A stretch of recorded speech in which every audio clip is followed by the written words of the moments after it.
ইতিমধ্যে আমাদের final match শুরু হয়ে গেছে। আজকে কিন্তু অসংখ্য মানুষের সমাগম হয়েছে এই খেলার মাঠে। কালকে যে 8টা টিমের খেলা হয়েছিল তার মধ্যে উত্তীর্ণ হয়েছিল গাছা আদিবাসী ইয়ংস্টার ক্লাব, আর আজকে যে 8টা টিমের খেলা হয়েছে তার মধ্যে উত্তীর্ণ হয়েছে এসটি একাদশ। আজকের এই দুই টিমের মধ্যে ফাইনাল ম্যাচ অনুষ্ঠিত হতে চলেছে। ইতিমধ্যে আমাদের আজকের ফাইনাল ম্যাচ শুরু হয়ে গেছে। ফাইনাল ম্যাচে পরস্পর প্রতিদ্বন্দ্বিতা করছেন গাছা ইয়ংস্টার ভার্সেস এসডি একাদশ। তো দুই টিমই কিন্তু দুর্দান্ত খেলছে। এখন ফাইনাল ম্যাচের হাফ টাইম হলো। বলতে বলতে ফাইনাল ম্যাচের হাফ টাইম হয়ে গেল।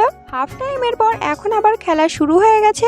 কয়েকদিন ধরে টানা বৃষ্টি হওয়ার কারণে মাঠ পুরো কাদা হয়ে গেছে। এখনো পর্যন্ত দুই টিমের স্কোর সেম।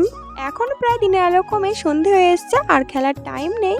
আর যেহেতু এখনো পর্যন্ত দুই টিমের স্কোর সেম, তাই খেলাটা প্লান্টিকের মাধ্যমে শেষ করা হবে। প্লান্টিকের জন্য ফাইনাল ম্যাচে দুই টিমকে 3টে করে শট দেওয়া হবে। এখন শট করছে এসটি একাদশ আর গোলরক্ষক হিসেবে আছে গাছা আদিবাসী ইয়ংস্টার। তারপর শট করছিল গাছা আদিবাসী ইয়ংস্টার আর গোলরক্ষক হিসেবে ছিল এসটি একাদশ। তো প্লান্টিকে পরপর 3টে শটের পর আজকের চ্যাম্পিয়ন টিম এসটি একাদশ আর রানার্স টিম গাছা আদিবাসী ইয়ংস্টার। এইমাত্র 2 দিনব্যাপী 16 দলীয় ফুটবল টুর্নামেন্টের ফাইনাল ম্যাচ শেষ হলো। এই টুর্নামেন্টের প্রথম পুরস্কার ছিল ট্রফি সহ 40,001 টাকা ও দ্বিতীয় পুরস্কার ছিল ট্রফি সহ 31,001 টাকা।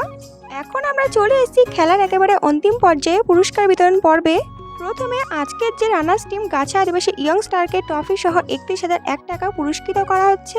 তারপর এই 16 দলীয় ফুটবল টুর্নামেন্টে যে চ্যাম্পিয়ন টিম এসডি একাদশ, তো সেই টিমের কর্মকর্তার হাতে এখন ট্রফি সহ প্রাইজ মানি তুলে দেওয়া হলো। পুরস্কার বিতরণ পর্ব শেষ করে সবশেষে নাচ গানের মধ্যে দিয়ে আমাদের 2 দিনব্যাপী ফুটবল টুর্নামেন্টের সমাপ্তি হলো। ভিডিওটা ভালো লাগলে লাইক, কমেন্ট, শেয়ার করে দিও। টাটা।